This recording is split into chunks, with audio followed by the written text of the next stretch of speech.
MGM വാർത്തകളിലേക്ക്. വാർത്തകളുമായി ഞാൻ തസ്ബീഹ്.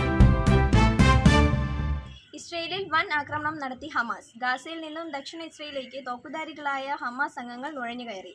മരണസംഖ്യയെ സംബന്ധിച്ച് അവ്യക്തത തുടരുന്നു. 10 വർഷം പൂർത്തിയാക്കി മൻ കി ബാത്. നേട്ടങ്ങൾ എണ്ണിപ്പറഞ്ഞ പ്രധാനമന്ത്രി നരേന്ദ്രമോദി. ലുക്കൌട്ട് നോട്ടീസ് ഇറക്കിയതിനു ശേഷം നടൻ സിദ്ദീഖ് ഒളിത്താവളം മാറിയത് 6 തവണയെന്ന് പോലീസ് നിരീക്ഷണം.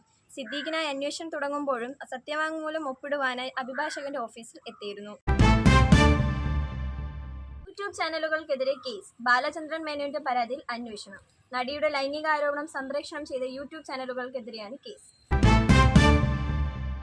ഫോൺ ചോർത്തി സമൂഹ മാധ്യമത്തിൽ കലാപത്തിന് ശ്രമിച്ചു PV അൻവർ MLA-ക്കെതിരെ പോലീസ് കേസെടുത്തു. കറുകച്ചാൽ സ്വദേശിയായ പൊതുപ്രവർത്തകന്റെ പരാതിയിലാണ് കേസ്.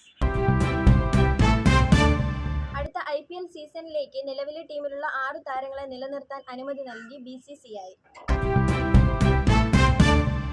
വാർത്തകൾ കഴിഞ്ഞു. നന്ദി, നമസ്കാരം.